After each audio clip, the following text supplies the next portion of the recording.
Hello बच्चों, good morning. In this video session we will learn about the Henry's law, that means the effect of pressure on the solubility of gases in liquid solvent. In the previous video we had learned about the solubility and the factors that influence the solubility of solid or gas in liquid solution.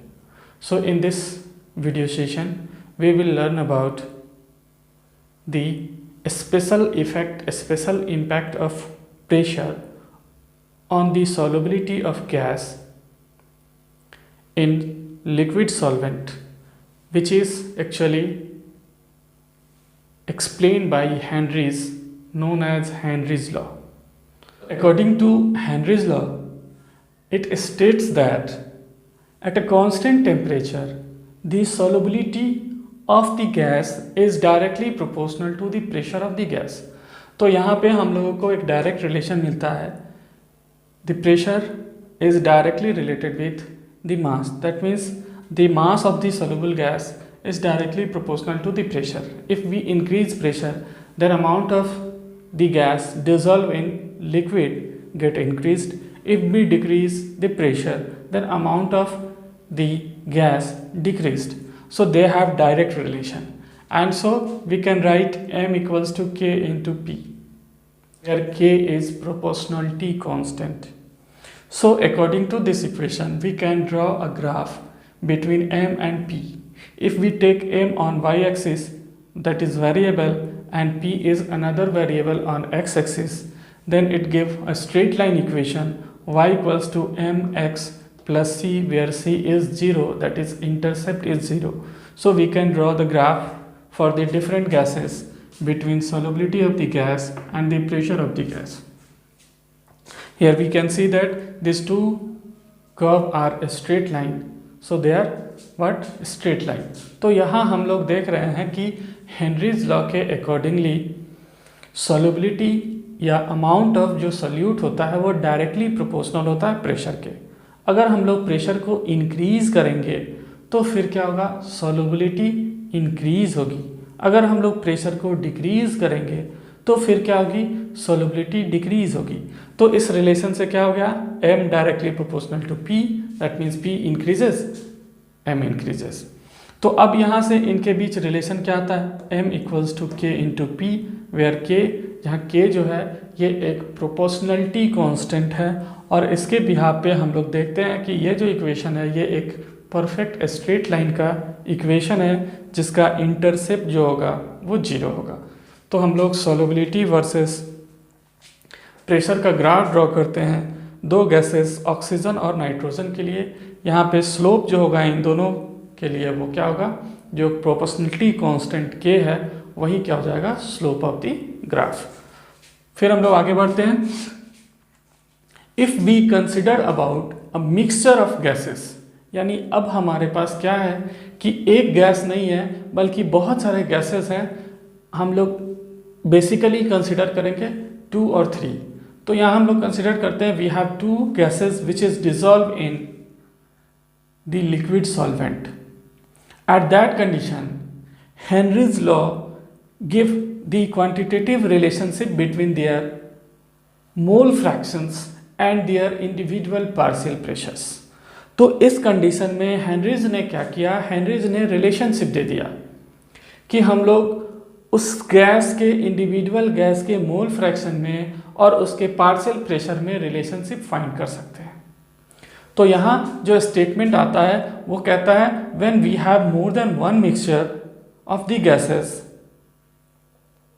Then the solubility of the individual gas is related with its partial pressure, and according to this the mole fraction of the gas is directly proportional to the partial pressure of the gas at constant temperature.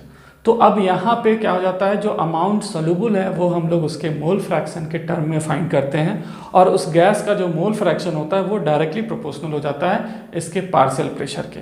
तो यहाँ से हमें relation क्या मिलता है? Mole fraction of the gas equals to is directly proportional to partial pressure. और यहाँ से रिलेशन आता है x equals to K dash into P. अब यहाँ से हम लोग क्या कर सकते हैं, के डैश को इस साइड ले जाते हैं यानी कि mole fraction side, it is 1 upon K dash and it give partial pressure equals to K H into chi, that is mole fraction. Here K H is called Henry's constant. It depends on the nature of the gas. That means Henry's constant always depends on the nature of the what gas. यानी कि ये gas to gas क्या होगा, vary करेगा। So our next term is significance of the Henry's constant. तो अब हम लोग हेनरीज कांस्टेंट के सिग्निफिकेंस की बात करते हैं। तो यहाँ पे देखो हेनरीज लॉ के अकॉर्डिंग रिलेशन क्या है, the partial pressure of the gas is equals to Henry's constant into mole fraction of the dissolve gas. अब हम लोग क्या करते हैं, उस सिस्टम या सॉल्यूशन के टेम्परेचर और प्रेशर को कांस्टेंट कर देते हैं।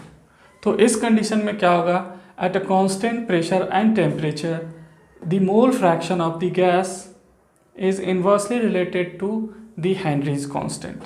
That means if B increases the value of Henry's constant, then the value of mole fraction is decreases, and if we have a lower value of Henry's constant, then the value of mole fraction increases, that is solubility increases.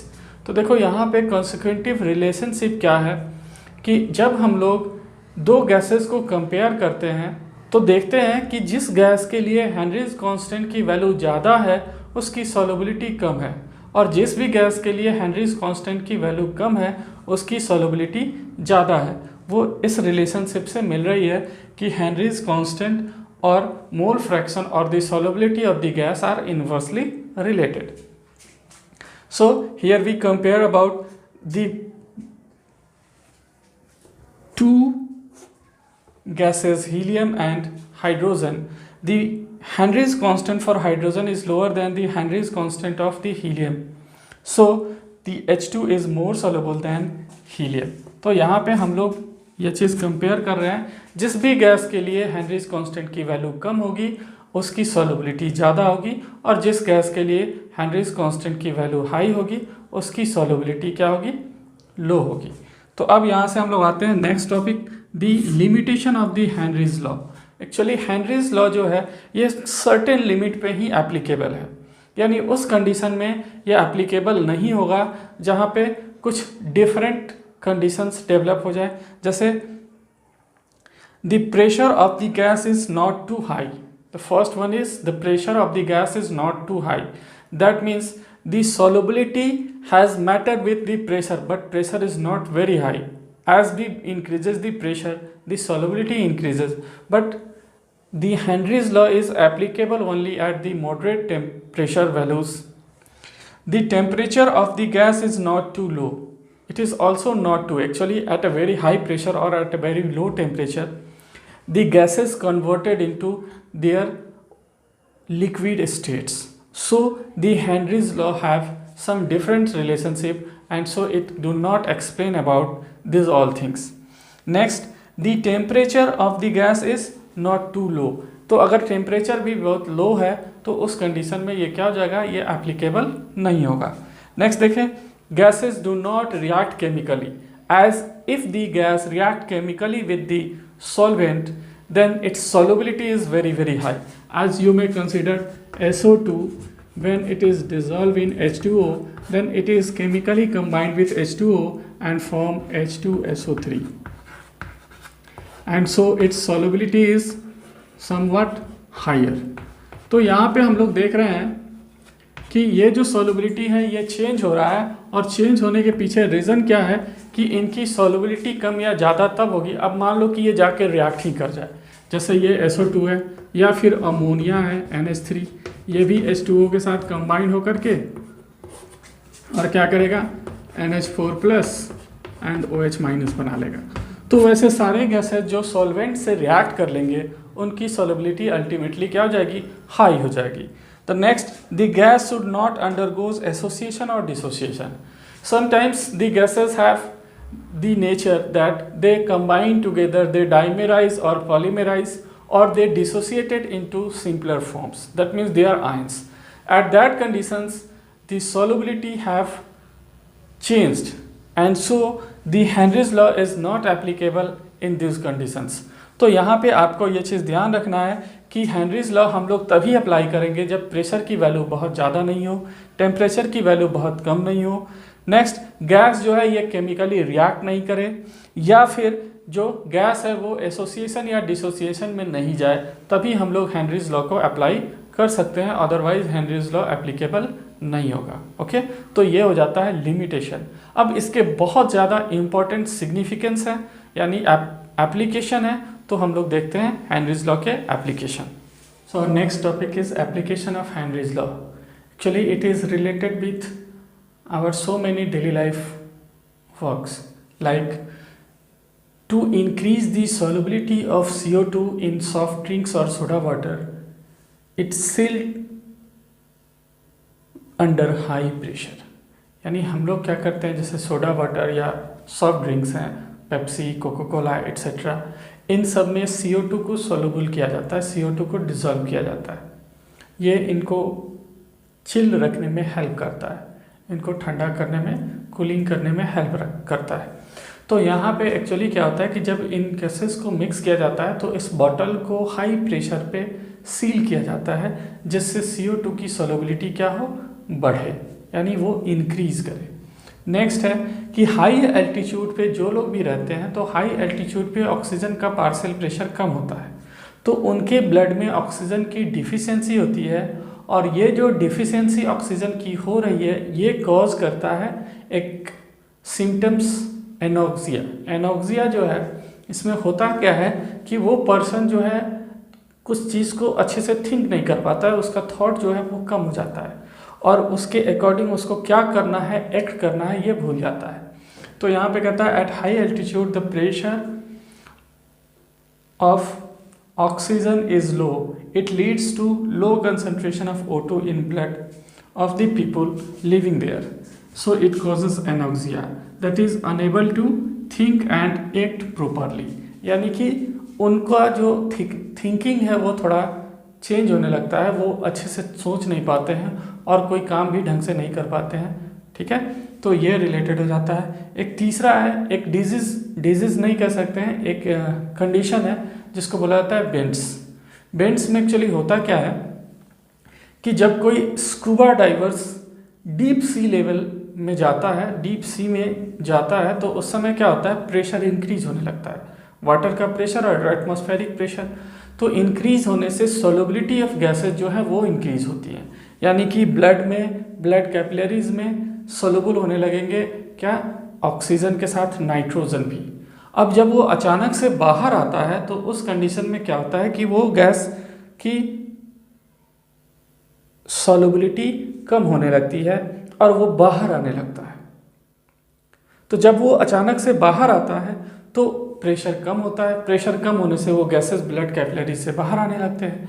अब nitrogen जो है वो bubble के form में blood capillaries में develop होने लगता है, और ये पेनफुल होता है, बहुत ही पेन क्रिएट करता है, बहुत ही ज़्यादा तेज़ पेन होता है, इसी को बोला जाता है बेंड।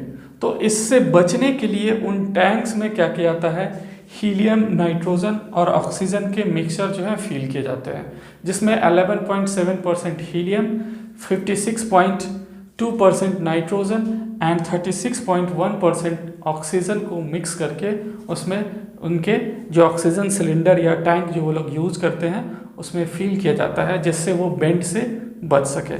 तो ये बहुत ही यूज़फुल एप्लीकेशन है हेनरीज लॉ का। ठीक है, जो हमारे डेली लाइफ से जुड़ा हुआ है, तो आप इसको याद रखेंगे क्योंकि इस पे क्वेश्चंस भी पूछे जाते हैं। ओके, चलिए अब हम लोग आते हैं next topic, vapour pressure. It is vapour pressure. Now consider a container, a close container which contains liquids. यहाँ पे हम लोग कंसिडर करते हैं कि हमारे पास एक क्लोज कंटेनर है जिसमें एक लिक्विड है। तो लिक्विड के जो सरफेस हैं, अपर सरफेस, यहाँ से लिक्विड जो है ये क्या करेगा, वेपर स्टेट में चेंज होगा, और जो भी वैकेंट स्पेस है इस कंटेनर में वो उसको ऑक्युपाई करेगा। यानी कि यहाँ पे लिक्विड्स के वेपर्स जो हैं वो धीरे धीरे धीरे धीरे धीरे धीरे आने लगेंगे। तो ये यहाँ पे क्या होगा, कंटेनर में एक वेपर स्टेट आने लगा।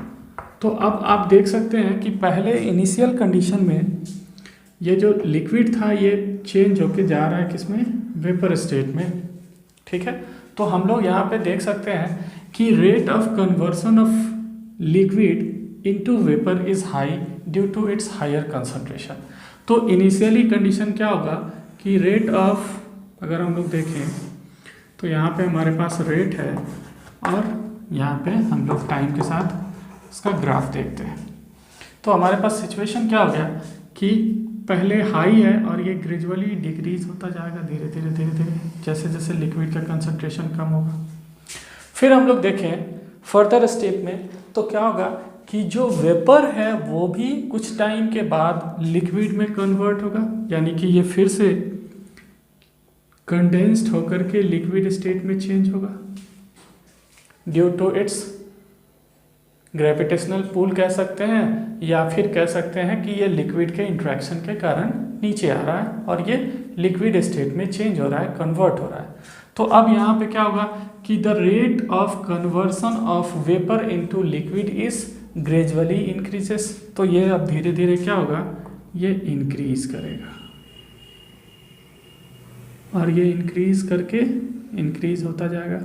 तो एक पर्टिकुलर कंडीशन आएगा, उस कंडीशन पे क्या होगा, the rate of conversion of liquid into vapour and the rate of conversion of vapour into liquid becomes equal.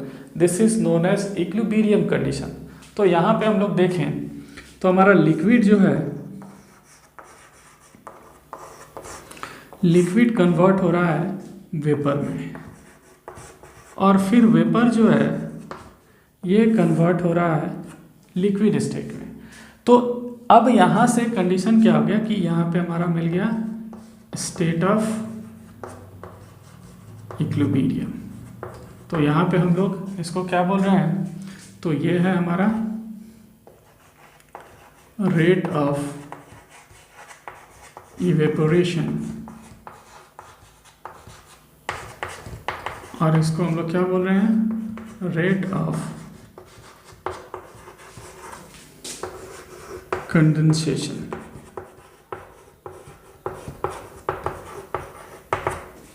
तो कंडीशन क्या हो गया, equilibrium is achieved at equilibrium the pressure exerted on the surface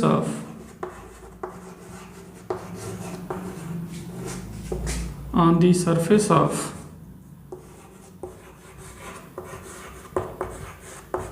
liquid by the vapor is called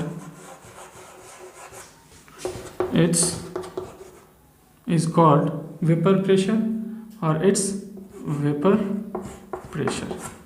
तो यहाँ हम लोगों ने condition क्या देखा कि क्लोज कंटेनर है, कंटेनर में लिक्विड जो है वो वेपर में कन्वर्ट हो रहा है, फिर वेपर कंसिक्वेंटली लिक्विड में कन्वर्ट हो रहा है। तो इनका जो रेट ऑफ कन्वर्जन है पहले क्या होगा, हाई होगा, क्योंकि हमारे पास लिक्विड का कंसंट्रेशन ज़्यादा होगा और गैस तो होगा ही नहीं। अब जो वेपर स्टेट है वो भी धीरे धीरे उनका कंसंट्रेशन बढ़ेगा, तो वो क्या करेंगे, अपने रेट को इंक्रीज करेंगे, यानी कंडेंसेशन का जो रेट है वो भी इंक्रीज करेगा। तो ग्रेजुअली क्या होगा, एक ऐसा कंडीशन आएगा जब रेट ऑफ कंडेंसेशन और रेट ऑफ इवेपरेशन दोनों इक्वल होगा, तब हम लोग बोलते हैं कि इसको कि ये इक्विलिब्रियम कंडीशन है। और इस इक्विलिब्रियम कंडीशन पे जो भी वेपर के थ्रू प्रेशर एक्सर्ट किया जाता है on the surface of the liquid, that is called what, vapour pressure. तो हम लोग इसको क्या बोलते हैं, वेपर प्रेशर बोलते हैं। Okay, so vapour pressure is what, vapour pressure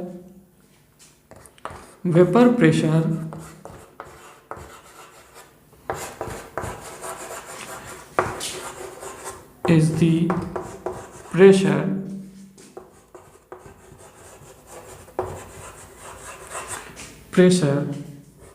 exerted by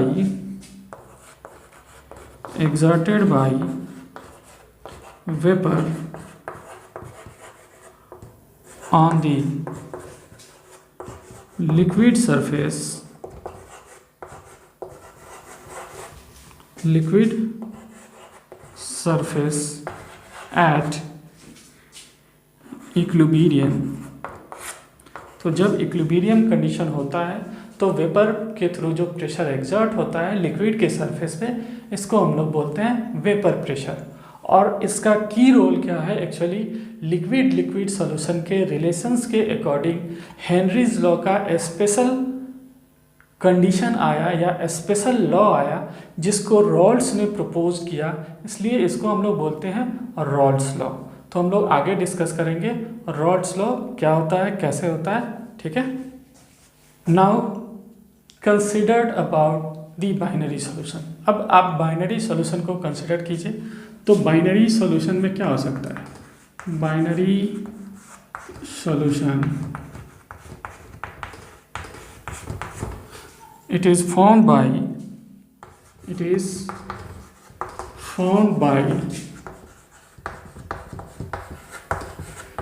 two components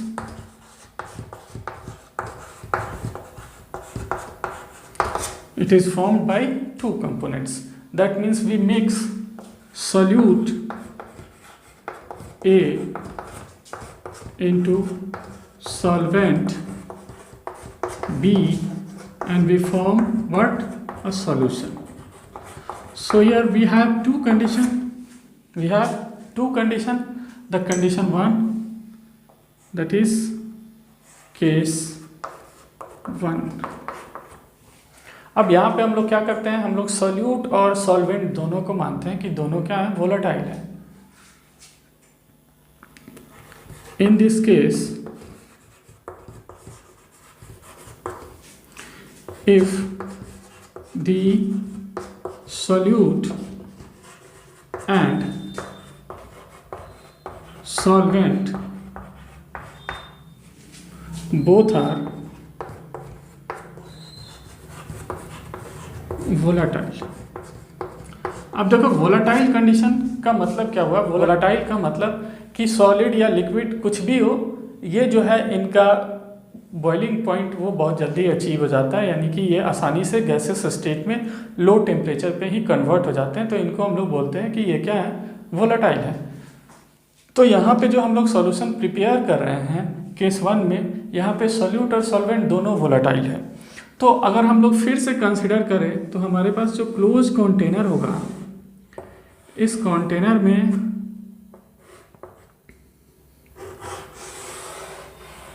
हमारे पास क्या क्या होगा, तो हमारे पास होगा सॉल्वेंट,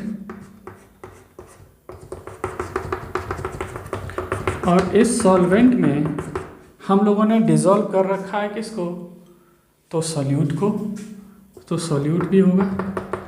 एक्चुअली देखो ट्रू सॉल्यूशन में दिखता तो नहीं है, लेकिन हम लोग बता रहे हैं, हम लोग कंसिडर कर रहे हैं कि ऐसा है।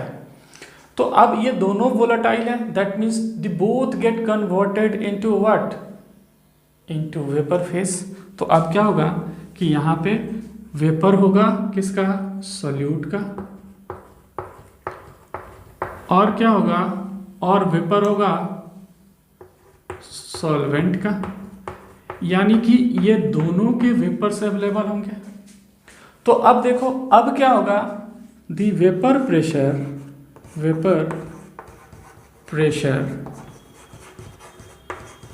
exerted by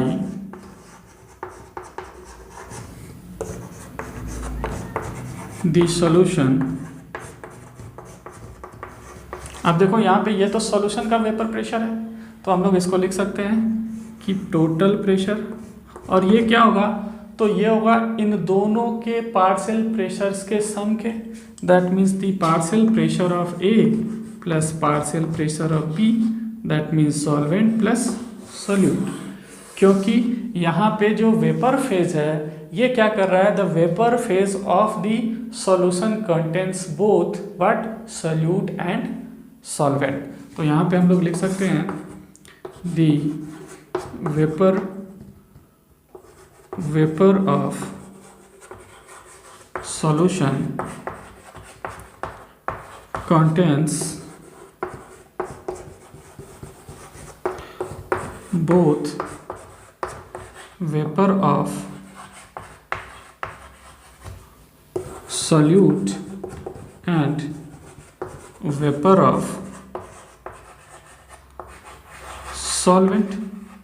तो यहाँ पे वेपर ऑफ सॉल्यूट और सॉल्वेंट दोनों अवेलेबल है, यानी कि ए का भी है और बी का भी है। तो अब जो प्रेशर होगा ये दोनों मिलके बनाएंगे।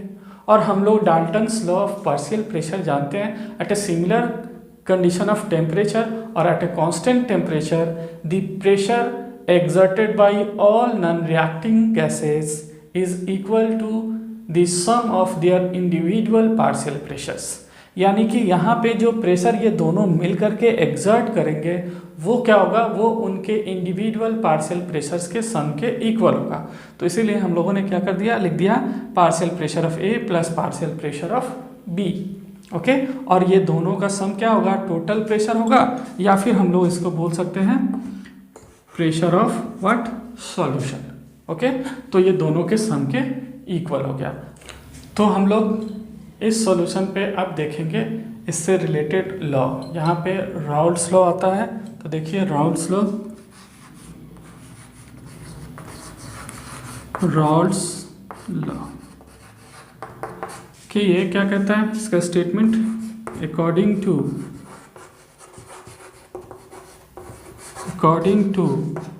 This law the partial vapor pressure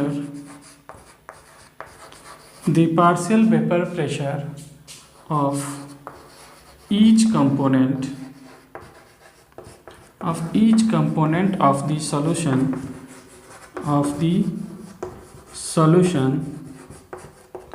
is directly proportional to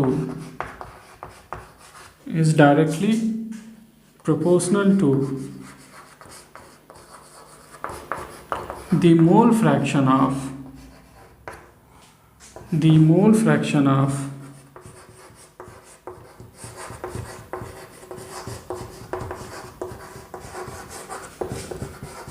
the component। तो यहाँ से हमारा रिलेशन आ जाता है इनके मोल फ्रैक्शंस के साथ। तो यहाँ से हम लोग कह सकते हैं the partial vapour pressure of component A is directly proportional to its mole fraction. Likewise the partial vapour pressure of solvent B is directly proportional to its mole fraction. तो ये हमारा डायरेक्ट रिलेशन है जो Raoult's law से आता है। अब इस इक्वेशन जो हमारा आया है, total pressure of the solution equals to the sum of their partial vapour pressures, इसमें हम लोग इनके वैल्यूज़ को रखते हैं और यहाँ से हम लोग आगे रिलेशन फाइंड करते हैं। ओके, तो अभी हम लोगों ने देखा राउल्ट्स लॉ।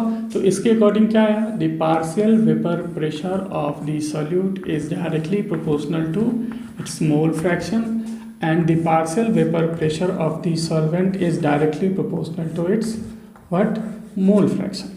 अब यहाँ से हम लोग इनको कोरिलेट करें तो यहाँ से आता है the partial vapour pressure of A that is solute equals to its mole fraction into P naught A that is the pressure of pure liquid A. That means P naught A is what, it is its partial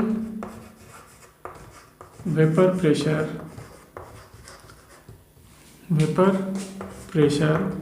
और its vapour pressure in pure state. Likewise here it is PB, that is partial pressure of B equals to mole fraction of B into P naught B, where the P naught B is vapor pressure of pure liquid B। तो यहाँ पे ये जब pure form में होंगे तो ये इनके वेपर प्रेशर्स हैं और ये इनके सॉल्यूशंस के वेपर प्रेशर्स हैं। तो अब यहाँ से हम लोग देखें रिलेशन क्या दिया, तो pressure of the solution that is the total pressure PA plus PB and it gives relation what, PS equals to mole fraction of A into its pressure at its pure form plus mole fraction of B into its pressure at its pure form, और ये हमारा आ जाता है Raoult law से relation. और ये किसके लिए है? तो ये पहले कंडीशन के लिए जब हमारा सॉल्यूट और सॉल्वेंट दोनों के दोनों क्या हो जाए, वोलेटाइल हो जाए। अब आते हैं केस नंबर 2 देखते हैं। Case 2, when the solute is non volatile. तो अब समझो, अब हमारा सॉल्यूट जो है ये नॉन वोलेटाइल है। दैट मीन्स ये जो है अब वेपर फेज में नहीं जाएगा। इसका मतलब ये हुआ द प्रेशर और the vapour of the solution contains only the vapour of what? Solvent B. That is the vapour of solution contains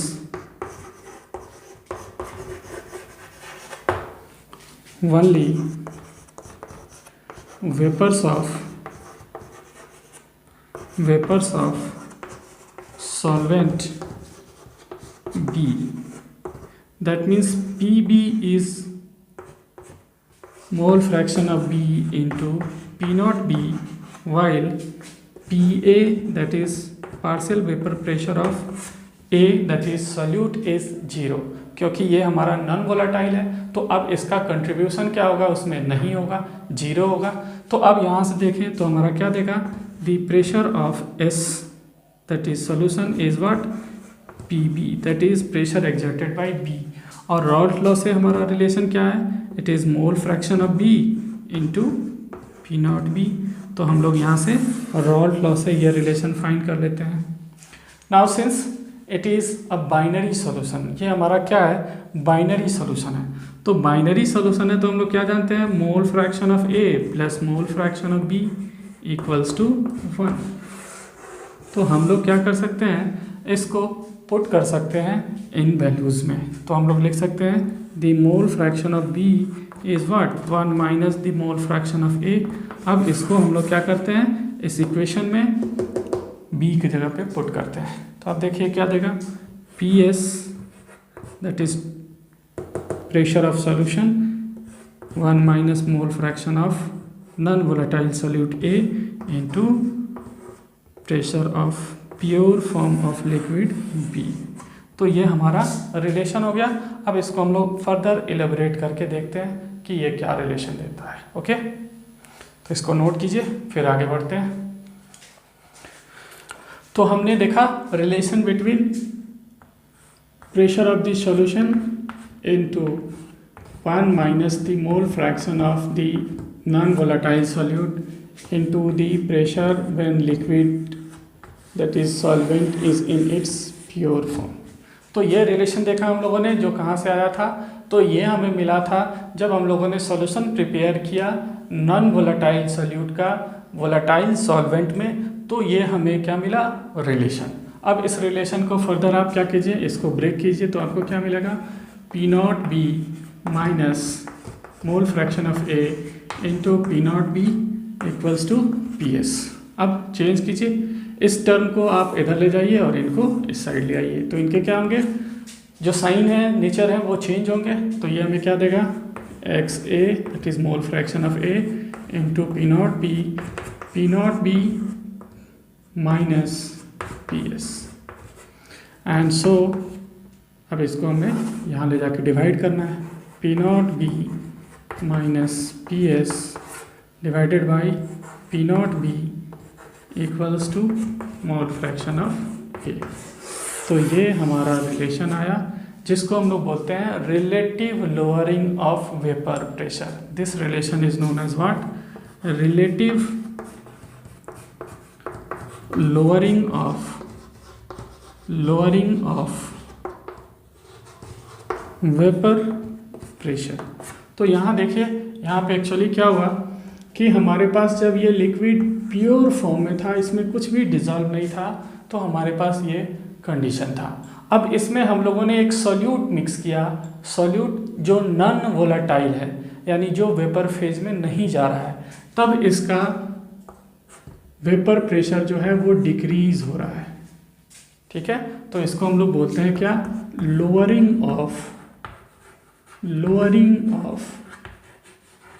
vapour pressure. और जब हम लोग इसका रिलेटिव फाइंड कर रहे हैं with respect to its pure vapour pressure, तो हम लोग इस टर्म को क्या बोलेंगे, it is relative lowering of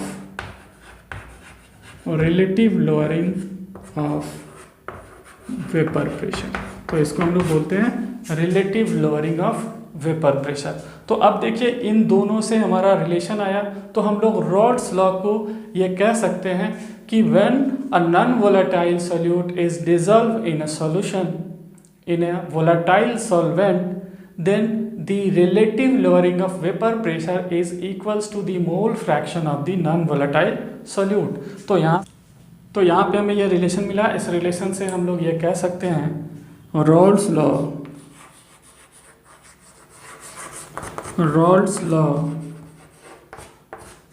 the relative lowering of vapor pressure of a solution containing non-volatile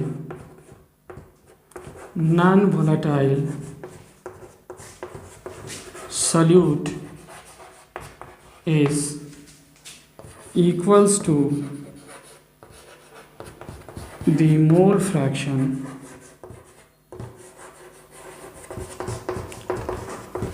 of the solute। तो इसको हम लोग बोलते हैं mole fraction of the solute, और ये उसके क्या होता है, इक्वल होता है। तो यहाँ से हमें ये रिलेशन मिल गया, और इससे हमें अनदर फॉर्म क्या मिल गया, रॉल्स लॉ का। ठीक है, तो आप इसको नोट कीजिए। इस सेशन में इतना ही। अगले सेशन में हम लोग अब डिस्कस करेंगे types of solution, that is ideal solution and non ideal solution, and relation with Rod's law. Okay.